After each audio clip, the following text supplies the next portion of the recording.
His life story, it's pretty powerful. From the NFL to drugs to finding God and now loving life.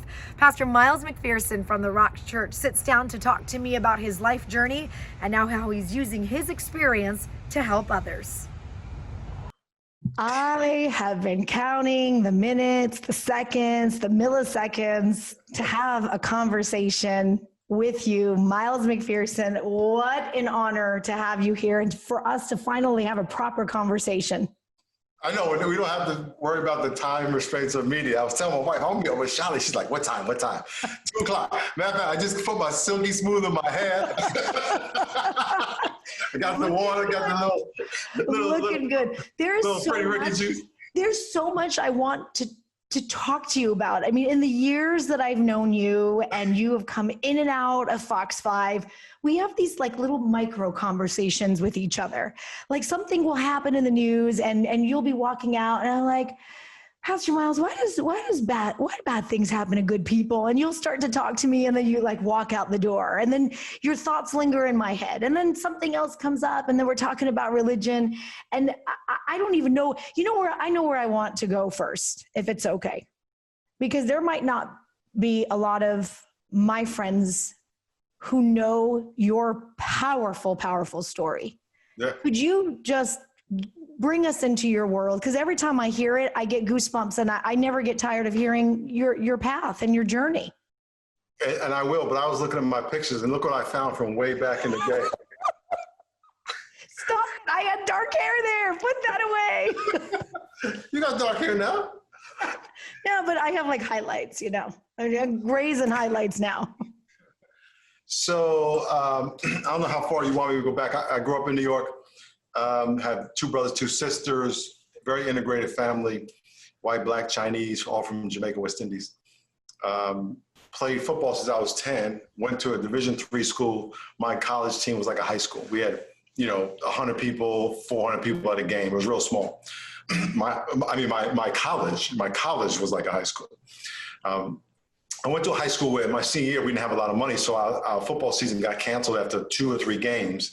And then someone donated money. So we had a very, 18 people on our team. It was real small. So I went to this very small school and I got drafted from that school to the NFL.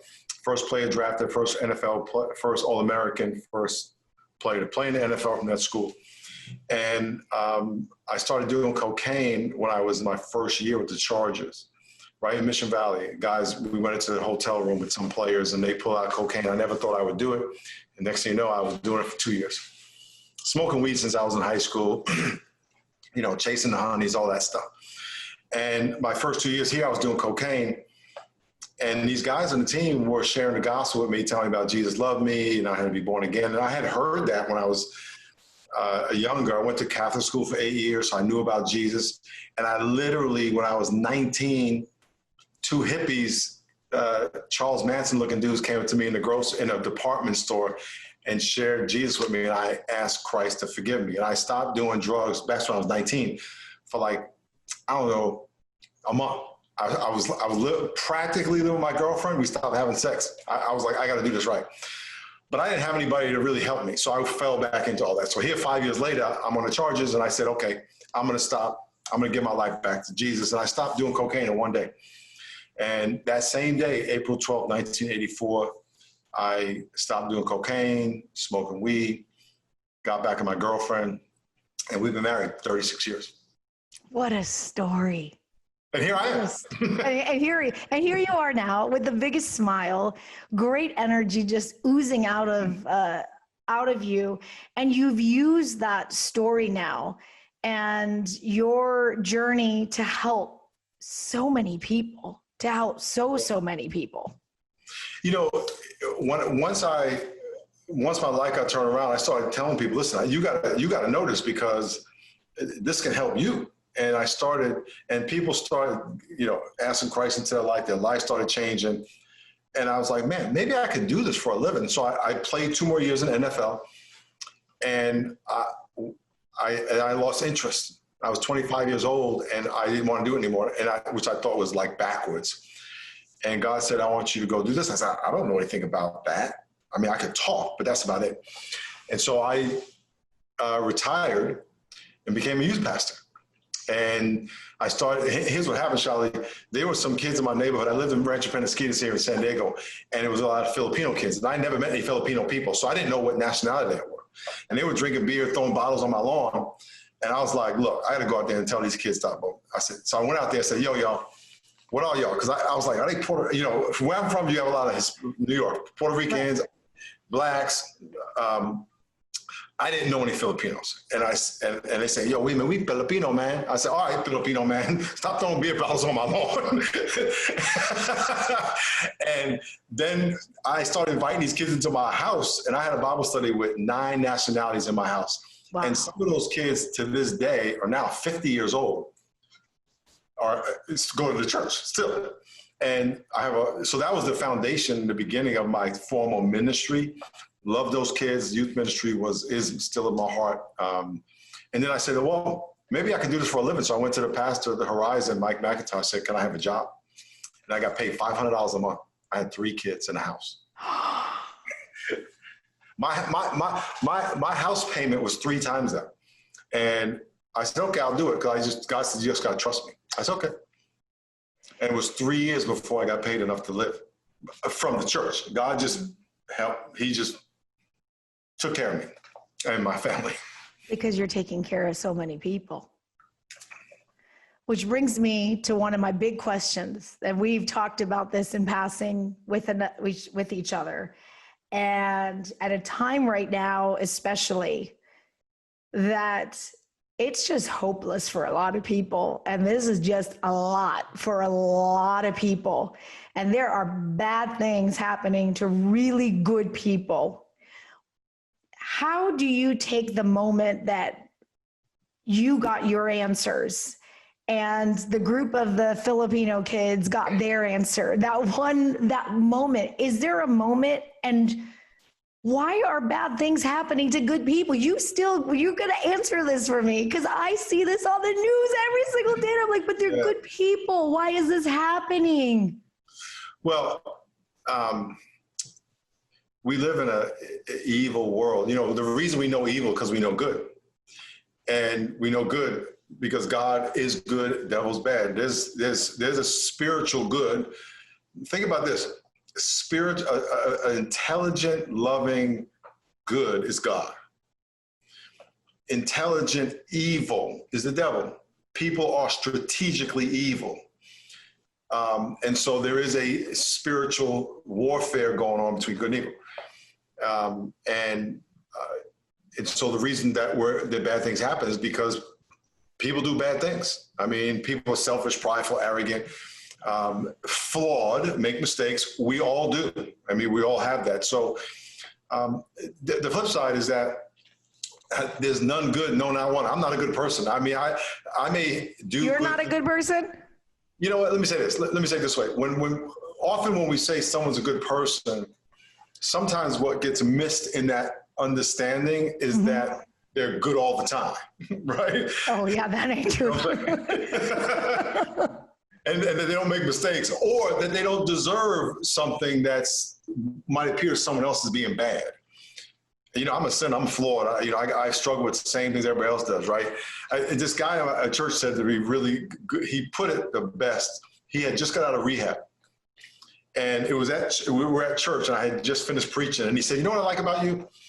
And, I've done drugs. I'm very open with it about it and everything else you could imagine. And he said, you know what I like about you? I said, what? He said, you're just like us. You're just a little further down the road. And it was a perfect example because I am, and there's a whole lot of people further down the road than me. So we're kind of all on this continuum versus saying good people, bad people. And so if we look at it that way, that we're all just kind of on this journey of trying to learn and grow, and God is the ultimate good and the devil's the ultimate evil, and we're in the middle trying to decide which direction we want to go. And so, bad things happen because there's bad people. And also some of the good people that we know, they're not as good as we think. Especially if you watch social media, it's like, I know some people got off social media because they get depressed because they think that what they see is all that person is experiencing, but it ain't so. But there are, Pastor Miles, in those instances, there was a family in the Los Angeles area walking across the street with 4 kids. I don't know if you heard of this story. And 2 of the boys, 9 and 11, hit by a car by a wife of a doctor who is the Grossman Foundation, helped so many kids with burns over the years. And then that moment, that world collides. And this mother lost 2 of her 4 children right there on the street. In those kind of moments, I see people question, well, God, where are you? Like, why you let that happen? Yeah, well, I can't explain that, but I could say this. When I look back on everything that has happened to me that I consider bad, when I look back on them, I'm like, even things that were 100% unjust, I go, my mother dying, taking her last breath. I think a little kid's dying. I see the bigger picture that in a minute, she's going to be someplace that's better than she's ever been. And I was saying to her, go. And so we always have to step back and look at, has God always been faithful? To me, he has. And so even when I don't understand and think that's horrible, I go, man, I want to see how he's going to turn this one. And sometimes we may not know to the other side, but God has always been faithful. When I look at the things that I've learned from the bad things that happened, and even now, I got bad news today. I'm like, okay. And I was like, ugh. Then I got to go, okay, God's like, come on now. He's like, now. Just waiting. So, we as humans always think we have to get an answer that satisfies us. And when God's saying, listen, I've solved zillions of problems, you're going to question me now? Doesn't mean it's not horrible. Doesn't mean it's not painful. Doesn't mean it's not what we want. But,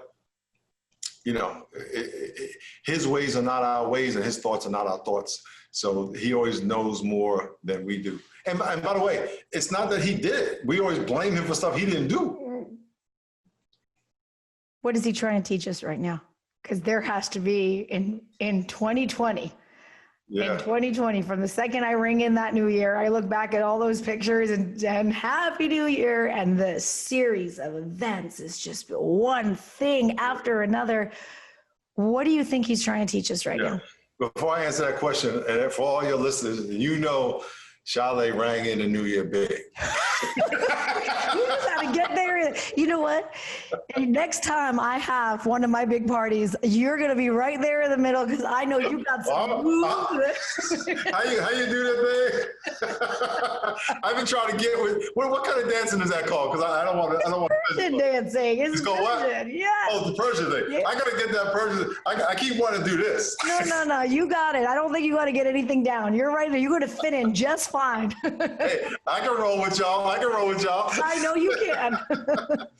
I think this is my wife. She wants to come say hi. Oh, well, hello, wife. What's all the ruckus? This is Debbie. We're doing a live podcast. I said next time I have one of my parties, y'all invited, you're going to come and dance with us. You are an amazing woman. Oh, you guys are amazing. Thank you. You are inspirational. Oh, you are so sweet. Look at that. Another beautiful smile. That's right. We match. Look at that. We match. Well, sorry to interrupt. Just want to say hello. What a sweetheart. I love it. In everything that we go through, good, bad, and indifferent, God is trying to get us to trust him. And whether we trust him through, wow, he blessed me, or we trust him, well, I need him. This is a time when we need him. And I think people can intentionally say, God, I'm mad at God because he did this, this, and this. Well, number one, I don't know if he did it. Number two, if he is God, he's your only hope out. I was talking to a guy who said, what do I lost all hope and I think things are horrible and, the political scene is this and the racial thing is this. And what do you think? I said, well, if you're trusting in politics, if you're trusting in your money, your job, you should be scared. You should be. But if you're going to trust in God, God will get you through. But if money or whatever president or politics, whatever president wins is your hope, then you should be scared, because those things are temporary, they're flawed, they're going to make mistakes, they're going to let you down. They're not all what they appear to be. And so what we should do is learn. I got to trust God more sincerely. I got to really think this through, because who would have thought that we would be living life like this? I mean, just who would have thought? And the stuff that's happening, listen, I'm not a conspiracy theorist, but there's a lot of shady stuff going on right now. And so we know that ain't God doing that. There's people conniving stuff. And so I think everybody knows that. We don't know exactly what it is, but we know if stuff doesn't add up. Okay, I'm not trusting y'all anymore. I'm going to go to God. I'm going to finally make sure that I'm trusting. So when it hits the fan, I'm good, because my fear is that we're taking such an us versus them position, my ideas against your ideas, and hoping our side wins. And that is nothing but conflict and division. I don't want to plug the book, but that's what my book's about. The third option of valuing all we have in common. Yeah, and I was going to just ask you about that, because I see that book over your shoulder. And every time I interview on the morning news, I see that book right over your shoulder. I haven't had the opportunity to read it yet. One day when I don't have 4 kids running around, that's the book. I love it. My wife is like, how do you do it with 4 kids, getting up at 2 o'clock in the morning, doing a podcast, doing all your mammoonies? Oh. I mean, I don't know how you do it. You are so great. You are so great. But what is the third? I want people to read the book, but without telling everybody what is all in the book, what is that third option? It's honor. It's honoring. Listen, you're Persian, and you have your culture. It's not my culture, your language. My wife and I will listen to you on thing, and we don't know what you're saying, right? When you're talking your language, your food, we don't eat your food, we don't listen to music. However, all of those things are variations of our food, our music, our party, our culture. And so I'm looking at that going, well, we got food, you got food. And so the third option is, instead of saying yours is different or worse than mine or better, it's a variation of the same thing. Oh. And so we have more similarities and differences. And the reason we all get along, me and you, is like, well, you dance, I dance. I got rhythm, you got rhythm. And so let's learn from each other on what we have in common, that we have more similarities. So that's what that is. We have more similarities and differences. And if we can enjoy and learn from those similarities, we can get along. But if we just point out all the things that are different, then we're separate. And it's really that simple, even though it's hard. I shouldn't say if it's hard to do. I think it's really just a decision. But why don't we do it more? I mean, you're the pastor of an incredible church, and I was, from the moment I met you, your energy is just, and smile, absolutely contagious. But there is something about you. I mean, even in this country, I was born and raised here, Pastor Miles, and I can't tell you how many times I've been told to go back to my country, and I'm like, wait a minute. This is my country. This is my country. Where do you want me to go? But what are we missing? What are we doing wrong? Some of us, because there's some, like with you, I was like, oh my gosh, the pastor's dancing with me. He's dancing. He showed up to my online mehuni and spontaneously showed up live. And so many people afterwards, Pastor Miles sent me a message and said, he's incredible. He's incredible. And to be able to connect with people through that, I was at a loss for words, and I'm never at a loss for words. You're not. Here's the thing. One, for everybody listening, how hard is that? Right? How hard is that to remember I said God is the ultimate good. He's intelligent, loving. And I say intelligent because it's not some force out there. It's a person. I'm not a human. But what makes us a person is our ability to communicate and love and have a relationship. God's a real entity. And then there's evil. Evil is about division. It's about I'm better than you. You have to be worse than me. And so if I look at you and say, oh, here are the differences, and find reasons and create reasons in my head why that's worse, why I need to separate. That's the mentality that we have to overcome with saying, hey, let me learn about that. The thing about people, you're a people person, I'm a people person. We find things that we have in common that we can and joy. And then all of a sudden you have a relationship, and all of a sudden your world's expanded. You have more fun, and more friends, and everything's good. And then you can work through differences. That's not hard to do, but we've learned here and it's not here in the world, it's global, that I have to be better than you. It's a pride thing. If there was a message that you would want people who are struggling right now and they're sad, or they can't find their light, or they don't know where to go, or they feel alone, or they feel hopeless, and probably one of the most challenging times that I can think in my lifetime, I don't know where you rate 2020 in your lifetime. What would you say to them, and what do you think God would want to say to them? Well, God would say, I love you. I want you to trust me. This is our worst time. Some of our grandparents have seen times like this. We live in America. We live in the United States of America. Look, this may be bad, but we are living in paradise compared to. So the people who've grown up in the last 30, 40 years and maybe have never traveled outside of the country, I mean, this is not really all that big a deal compared to people who live in places where they don't have half the freedoms we have. So let's keep it in perspective. People who are living in fugitive in camps and no running water, got to walk 3 miles to get water. So let's put this in perspective. But at the end of the day, relatively speaking, it's hard. God says, I love you, and I want to have a relationship with you on my terms, not your terms. And when my friend shared with me that Jesus died and rose from the dead for my sin, and that I had to surrender my life to him, he's like, I don't want to date you. I want you to surrender your life to me.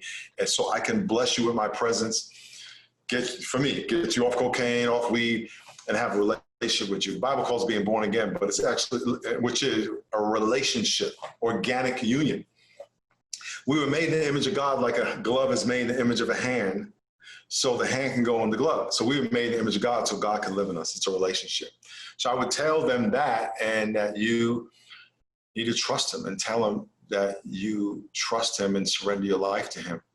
Allow the Spirit of God to live in you.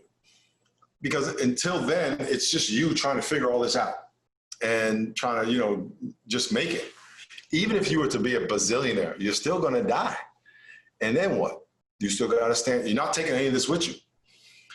So I would tell people to trust Jesus with their life. That's what I would tell them. I could talk to you for hours and hours and hours, and I hope you will come back, because I have so much. I have so much on my list that I want to talk to you about, but I want to split it up and little spoons. Will you do that? Will you come back? Yeah, I told my wife, me and my wife want to come see you and Brucey. And your husband, I pray for your husband, because that brother, every time I see y'all, you're like this. And he's like this. With his hat. Oh, he's cooking.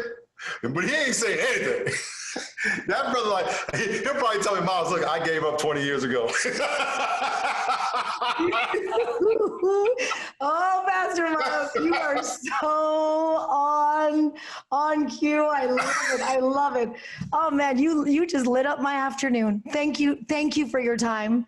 And please come back. Will you talk to me more? Because I want to talk to you about life and love and religion, all of it.